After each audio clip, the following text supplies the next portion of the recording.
کسی غریب کو تنگ مت کرنا، اس لیے کہ تیری طاقت پیسہ ہے اور غریب کی طاقت اللہ ہے۔ امیروں سے نہ ڈرو بلکہ غریبوں کی آنکھ سے ڈرو، اس لیے کہ جب امیر بھاگے گا تو حاکم کے دروازے پر جائے گا، وقت کے بادشاہ کے دروازے پر جائے گا۔ سنو، اگر غریب نے آنکھ بھر لی، جب غریب بھاگے گا، جب غریب دوڑے گا تو دنیا کے حاکم کے دروازے پر نہیں جائے گا، دنیا کے بادشاہ کے دروازے پر نہیں جائے گا، نا میاں نا۔ جب غریب بھاگے گا تو اللہ کا دروازہ کھٹکھٹائے گا، اللہ کی چوکھٹ پر جائے گا، جہاں اس کی فوراً فریاد سنی جائے گی، جہاں اس کے دکھڑے سنے جائیں گے، جہاں اس کے درد سنے جائیں گے، فوراً فیصلہ کیا جائے گا، فوراً ایکشن لیا جائے گا۔ آئے کسی مسکین کی فریاد سن کر، کسی غریب کی فریاد سن کر تو شخص جان بوجھ کر اپنے کان بند کر لیتا ہے، اس کی فریاد نہیں سنتا، تو فرمایا میرے کریم نبی نے مشکل وقت میں اس کی فریاد بھی نہیں سنی جائے، جو کسی غریب کی نہیں سنتا، برے وقت میں اس کی بھی نہیں سنی جائے۔ جوانوں آؤ میں تمہیں ایک غریب شخص کی دردناک کہانی نہ سنو۔ ابو نصر نامی ایک غریب شخص تھا، اپنی بیوی اور ایک بچے کے ساتھ بھوک کی زندگی بسر کر رہا تھا۔ ایک دن اس نے اپنی بیوی اور ایک بچے کو بھوک سے نڈھال گھر میں روتا ہوا چھوڑ کر خود غموں سے چور ہو کر کہیں جا رہا تھا۔ راستے میں سے اس کو ایک فقیر اللہ والا مل گیا۔ اس نے اس فقیر کو کہا، او فقیر میاں اللہ والے، غموں نے مجھے چکنا چور کر دیا ہے، دکھوں نے مجھے گھیر رکھا ہے، گھر میں امیری کا جنازہ نکل گیا، غربت عروج پر آ گئی، میں، میری بیوی اور میرا ایک بچہ 3 دن کے فاقے میں ہیں، 3 دن سے بھوکے ہیں، کھانے کو کچھ نہیں ہے، صبح کھاتے ہیں شام کے لیے نہیں ہوتی، شام کو کھاتے ہیں صبح کے لیے نہیں ہوتی، خدا را تیرے پاس کچھ ہے تو میری مدد کر۔ اس فقیر اللہ والے نے کہا میرے پیچھے پیچھے آؤ، ہم دریا کے کنارے چلتے ہیں، سمندر کے کنارے چلتے ہیں۔ یہ دونوں سمندر کے کنارے پہنچے، جیسے ہی سمندر کے کنارے پہنچے تو اس فقیر اللہ والے نے اس شخص کو 2 رکعت نماز نفل پڑھنے کو کہا۔ اس نے 2 رکعت نماز نفل پڑھی، اس کے بعد فقیر نے اللہ والے نے اس کو ایک جال دیا، کہا بسم اللہ پڑھ کر یہ جال سمندر میں پھینکو۔ اس نے ایسے کیا، بسم اللہ پڑھتے ہی یہ جال سمندر میں پھینکا۔ جیسے ہی جال سمندر میں پھینکا تو ایک بہت بڑی مچھلی جال میں پھنس کر باہر نکلی، بہت بڑی مچھلی پہلی بار جال میں پھنس کر باہر نکلی۔ تو اس فقیر اللہ والے نے کہا یہ مچھلی بازار میں لے جاؤ، فروخت کر کے حاصل ہونے والی رقم سے گھر کا کچھ راشن پانی خرید لینا، بیوی بچوں کے لیے کھانے پینے کی کچھ چیزیں خرید لینا۔ ابو نصر یہ غریب شخص مچھلی لے کر بازار میں چلا گیا، مچھلی کو فروخت کیا، حاصل ہونے والی رقم سے گھر کا کچھ سامان خریدا، راشن پانی خریدا، تو ایک ساتھ میں میٹھا پراٹھا خرید لیا۔ میٹھا پراٹھا لے کر کچھ ساز و سامان لے کر گھر کی طرف خوشی خوشی جا ہی رہا تھا کہ اس نے راستے میں سے دیکھا ایک بھوک کی ماری عورت بیٹھی ہوئی ہے، ساتھ اس کا ایک بے حال بچہ بھی بیٹھا ہوا۔ ہائے، اس کے بے حال بچے کو دیکھ کر، اس کے چہرے پر بھوک کے آثار دیکھ کر ابو نصر نامی یہ غریب شخص اپنے ہاتھ میں پکڑے پراٹھے کو دیکھنے لگا، روٹی کو دیکھتا ہے، اس بے حال بچے کے چہرے کو دیکھتا ہے، روٹی کو دیکھتا ہے، اس بھوکی عورت کے چہرے کو دیکھتا ہے، دیکھ کر برداشت نہ کر سکے، خود کو کہنے لگا اے ابو نصر، اس بے حال بچے میں اور میرے بچے میں کیا فرق ہے؟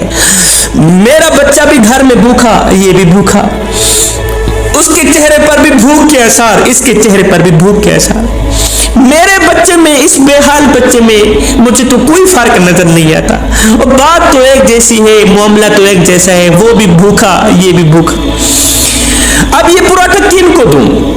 یہ سوچ رہا تھا۔ اس نے جب اس بھوکی عورت کے چہرے کو دیکھا، اس کی آنکھوں پر نظر گئی تو اس کی آنکھوں سے بہتے آنسو یہ ابو نصر نامی شخص برداشت نہ کر سکا، اس کی آنکھوں سے بہتے آنسو برداشت نہ کر سکا۔ ابو نصر نے وہی پراٹھا اس خاتون کو دے دیا، بھوکی عورت کو دے دیا، کہا تم بھی کھاؤ، اپنے بچے کو بھی کھلاؤ۔ اب خود مایوس ہو کر غمگین دل لے کر گھر کی طرف جا رہا تھا. سوچ رہا تھا کہ اب بیوی کا سامنا کیسے کروں گا, بھوکے بچے کا سامنا کیسے کروں.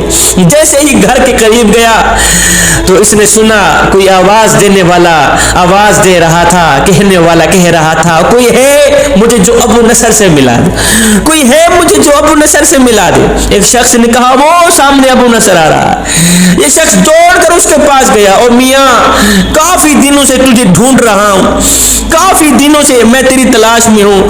اور میاں کیوں تلاش میں ہے, کیوں مجھے ڈھونڈ رہا ہے؟ کہا تیرے باپ نے آج سے 20 سال پہلے 30,000 درہم میرے پاس امانت کے طور پر رکھے تھے, تیرا باپ فوت ہو گیا, اب میں تجھے ڈھونڈتا ڈھونڈتا آ نکلا, یہ لے میاں تیرے 30,000 درہم تیرے باپ نے میرے پاس امانت کے طور پر رکھے تھے. ابو نصر غریب شخص کہتا ہے میں تو ایک ہی دن میں امیر بن گئے, میں تو بیٹھے بیٹھے امیر بن گیا, پھر میرے کئی گھر بنے, میرا کاروبار پھیلتا گیا, میرا بزنس پھیلتا گیا, میں امیر بن گیا, اور کبھی بھی میں نے اللہ کے نام پر دینے میں کنجوسی نہیں کی. مجھے اپنے آپ پر رشک آتا تھا, مجھے اپنے آپ پر فخر محسوس ہوتا تھا کہ کیسے میں اتنا بڑا سخی بن گیا, اتنے بڑے صدقات و خیرات کرنے والا بن گیا. کہتا ہے ایک دن میں سویا ہوا تھا, خواب میں نے دیکھا قیامت برپا ہے, قیامت کا دن ہے, نفسا نفسی کا عالم ہے, میزان عمل پر میرے عمل تولے جا رہے ہیں, ترازو پر میرے عمل تولے جا رہے ہیں. ایک پلڑے میں میری نیکیاں رکھی گئی, دوسرے پلڑے میں میرے گناہ رکھے گئے. جو نیکیوں والا پلڑا تھا وہ ہلکا ہو گیا, افسوس جو گناہوں والا پلڑا تھا وہ بھاری ہو گیا. اب میں چیخنے لگا, رونے لگا, یہ کیا ہو گیا, کہاں گئی میری سخاوتیں جو میں دنیا میں کیا کرتا تھا, کہاں گئے میرے صدقات و خیرات جو میں دنیا میں کیا کرتا تھا. توڑنے والے فرشتوں نے کہا چپ کر, تیرے نفس کی شہوات نے, جو تو خود پر رشک کیا کرتا تھا نا, جو تو خود پر فخر محسوس کیا کرتا تھا کہ میں تو اتنا بڑا سخی بن گیا ہوں, اتنی بڑے صدقات و خیرات کرنے والا بن گیا ہوں, تیرے نفس کی ان شہوات نے تیرے صدقات و خیرات کو روئی کے دانے سے بھی زیادہ ہلکا کر دیا. تیرے نفس کی ان شہوات نے, تیرے فخر نے, تیرے رشک نے تیرے صدقات و خیرات کو, تیری سخاوات کو روئی کے دانے سے بھی زیادہ ہلکا کر دیا. کہتا ہے یہ سن کر میں رونے لگا, میں چیخنے لگا, ہائے پھر تو میں مارا گیا, پھر تو میں لوٹا گیا, پھر تو میں سیدھا جہنم میں جاؤں. آج مجھے کیسے نجات ملے گی, میں کیسے نجات پاؤں گا, میرے تو سارے کے سارے عمل ضائع ہو گئے. کہتا ہے میں رو ہی رہا تھا, اتنے میں ایک فرشتہ آیا. اس فرشتے نے اس بھوکی عورت کے آنسو جس کو میں نے پراٹھا دیا تھا, اس بھوکی عورت کے آنسو جس کو میں نے ایک روٹی دی تھی, اور اسی خوشی میں جو اس کی آنکھوں سے آنسو نکلے تھے جب میں نے اسے پراٹھا دیا تھا تو میرے حق میں اس نے دعائیں کی تھی, اس بھوکی عورت کی وہ دعائیں اور وہ خوشی سے نکلے آنسو ایک فرشتہ لے کر آیا. اس نے میری نیکیوں والے پلڑے میں ڈالا. جیسے ہی نیکیوں والے پلڑے میں یہ نیکیاں ڈالی گئی تو نیکیوں والا پلڑا بھاری ہو گئے. کہتا ہے اتنی میری آنکھ کھل گئی, میں نے خود کو کہا ابو نصر, جہاں تجھے اتنی بڑی سخاوات نہ بچا سکی, اتنے بڑے صدقہ و خیرات نہ بچا سکے, وہاں تجھے بھوکی عورت اور بھوکے بچے کو دی ایک روٹی بچا گئی. صاحب ذلیل مت کرنا چوکھٹ پر آنے والے کسی فقیر کو, اس لیے کہ وہ صرف روٹی مانگنے نہیں آتا, وہ دعا دینے بھی آتا ہے. میرے کریم نبی نے فرمایا میری امت کے بہترین لوگ ہیں وہ جو دوسروں کو کھانا کھلاتے ہیں. ایک دن میرے کریم نبی نے فرمایا صحابہ کیا میں تمہیں بدترین انسان کے بارے میں نہ بتاؤں, بدترین آدمی کے بارے میں نہ بتاؤں؟ صحابہ نے کہا جی یا رسول اللہ ضرور فرمائی. فرمایا دنیا کا سب سے بڑا بدترین انسان ہے وہ جس سے اللہ کے نام پر کچھ مانگا جائے اور وہ مال کے ہوتے ہوئے بھی نہ دے. دنیا کا سب سے بڑا بدترین انسان ہے وہ جس سے اللہ کے نام پر کچھ مانگا جائے اور وہ مال کے ہوتے ہوئے بھی اللہ کے نام پر نہ دے. فرمایا وہ دنیا کا بہترین انسان ہے جو خود بھی کھاتا ہے, غریب ہمسائے کو بھی کھلاتا ہے, غریب پڑوسی کو بھی کھلاتا ہے. دنیا کا بہترین انسان ہے وہ. میرے کریم نبی نے فرمایا صحابہ تم سے پہلے لوگوں میں سے ایک امیر شخص تھا جو بڑا ہی گنہگار تھا, بدکار تھا, سیاکار تھا. اس کا معمول یہ تھا کہ وہ جب بھی کھانا کھاتا, کھانا کھانے کے بعد وہ اپنا دسترخوان اٹھاتا, باہر کوڑے پہ جھاڑ آتا تھا, دروازے کے باہر کوڑا کرکٹ تھا, کوڑے پہ جھاڑ آتا تھا.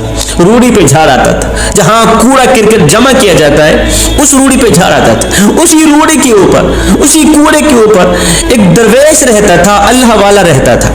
جب یہ امیر شخص اس کوڑے کے اوپر اپنا دسترخوان جھاڑ آتا تھا نا، تو وہ درویش آتا، اس کو روٹی کے کوئی ٹکڑے مل جاتے، کوئی دانے مل جاتے تو وہ کھا کے اپنا گزر بسر کر لیتا تھا۔ اس امیر کا معمول تھا روزانہ اپنا دسترخوان باہر کوڑے پہ جھاڑ آنا، اس فقیر کا معمول تھا روزانہ اسی روڑی پہ آتا، این اسی جگہ پر اسے کوئی روٹی کا ٹکڑا یا دانا مل جاتا، وہ اٹھا کے کھا لیتا۔ یہ فقیر روزانہ ایسے ہی کرتا ہے، گزر بسر ہو رہی تھی، زندگی کے دن بیتے جا رہے تھے، اللہ کی یاد میں وقت گزر رہا تھا۔ کچھ عرصہ بعد اس دسترخوان جھاڑنے والے شخص کا انتقال ہو گیا، کچھ عرصہ بعد اس دسترخوان جھاڑنے والے شخص کا انتقال ہو گیا، وہ فوت ہو گیا، مر گیا۔ مرنے کے بعد اللہ تعالیٰ نے اس کو اپنے گناہوں کی وجہ سے جہنم میں ڈال دیا، گنہگار تھا نا، اسے اپنے گناہوں کی وجہ سے جہنم میں ڈال دیا۔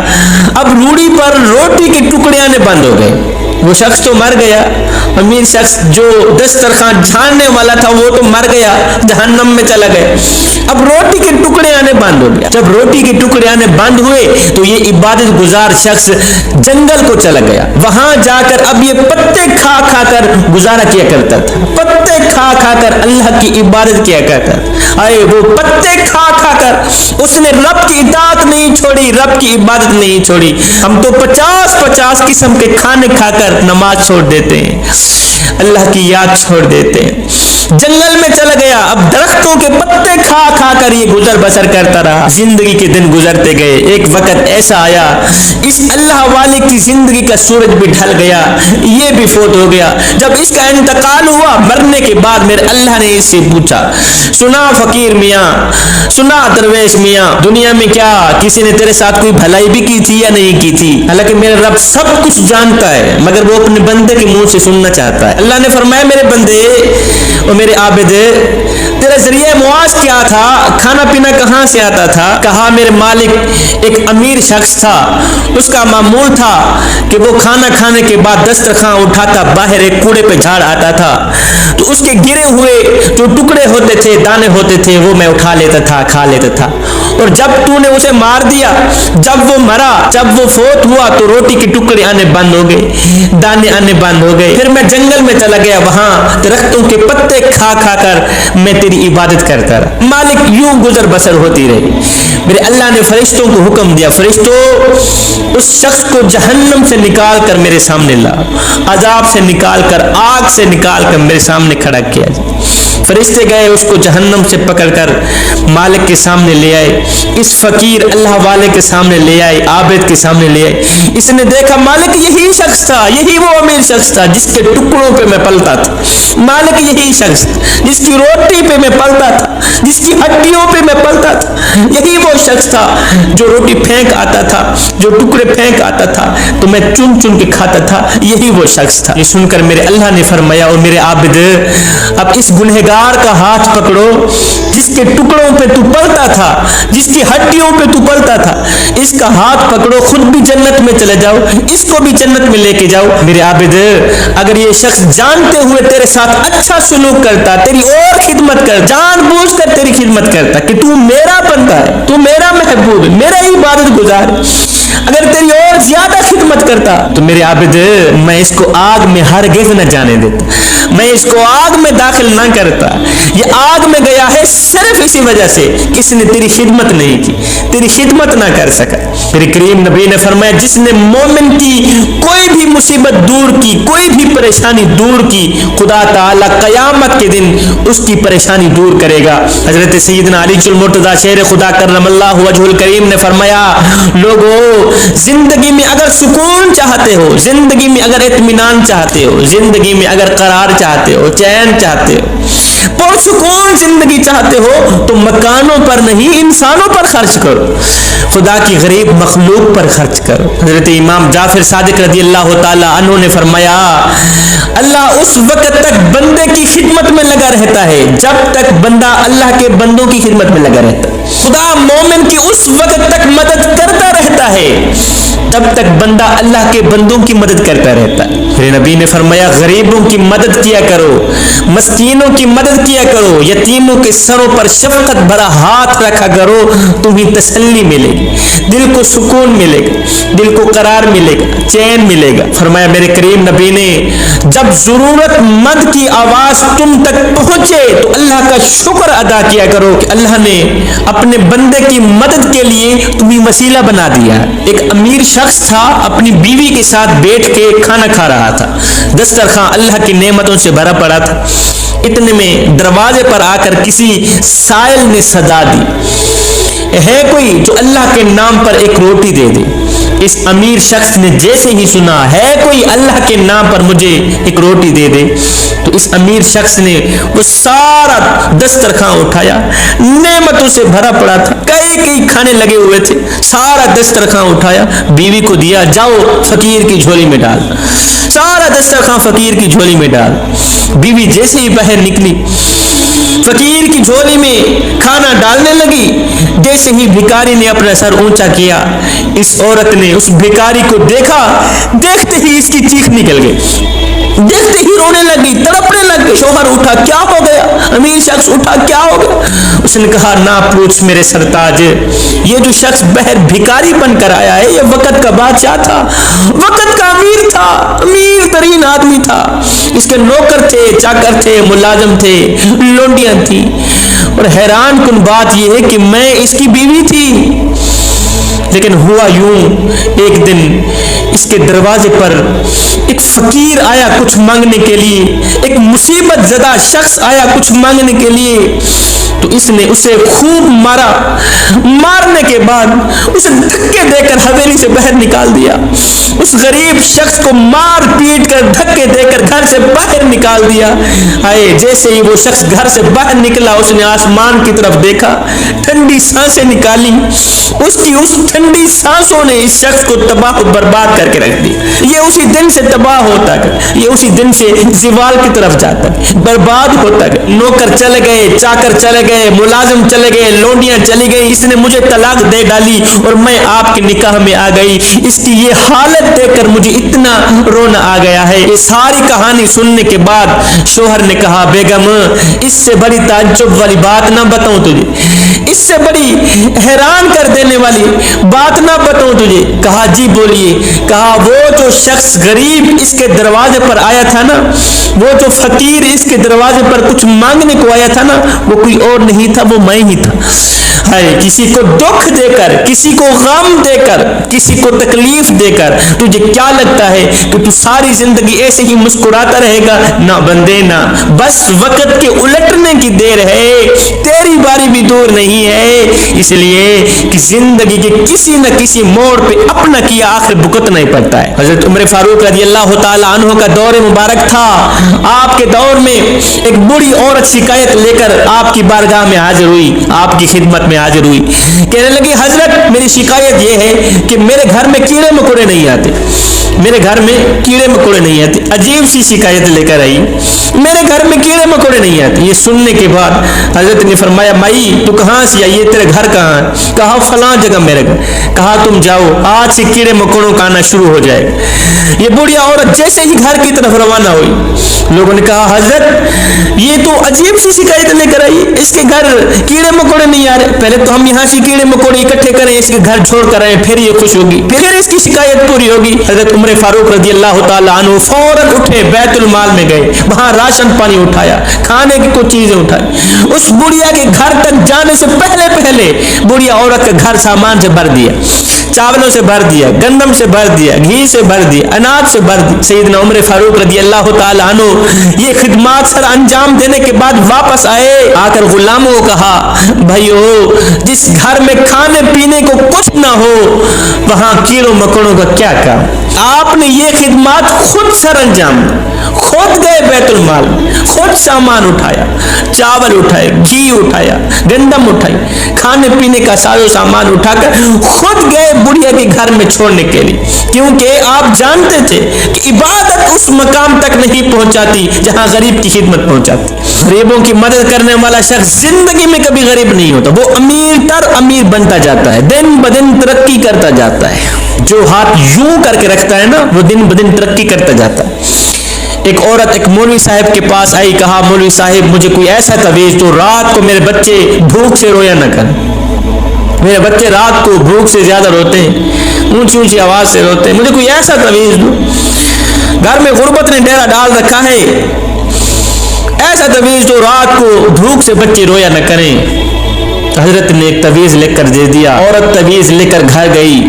اسی دن سے ان کے حالات بدلنے لگے, اسی دن سے یہ ترقی کرنے لگے. اس کے شوہر نے ایک دکان خریدی اور ترقی کی, دوسری دکان خرید لی, تیسری دکان خرید لی. اس طرح کر کے چند ہی دنوں کے اندر یہ امیر تر امیر بن گئے, بہت زیادہ امیر بن گئے. ایک دن یہ امیر زادی بن کر ایک پرانے کمرے کے اندر گئی, ایک پرانا صندوق دیکھا. اسے یاد آیا اسی صندوق کے اندر وہ تعویذ پڑا ہوا ہے جو مولوی صاحب سے لے کر آئی تھی. دیکھو تو صحیح کہ آخر تعویذ میں کیا لکھا ہوا تھا کہ ہم نے اتنی بڑی ترقی کر لی, اتنی جلدی ترقی. اس نے صندوق کھولا, تعویذ اٹھایا, کھولا, دیکھا, پڑھا. اس کے اوپر لکھا تھا اے خاتون جب پیسہ زیادہ ہو جائے, جب پیسے کی ریل پیل ہو جائے تو پیسہ تجوری میں چھپانے کے بجائے ایسے گھروں میں بانٹ دینا, ایسے گھروں میں دے دینا جہاں رات کو بھوک کی وجہ سے بچوں کے رونے کی آواز آتی ہو. جب تک بندہ غریبوں کی مدد میں لگا رہتا ہے اللہ بھی اسی بندے کی مدد میں لگا رہتا ہے. جوانوں دعا کرو اللہ تعالی ہمیں غریبوں کی مدد کرنے کی توفیق عطا فرمائے.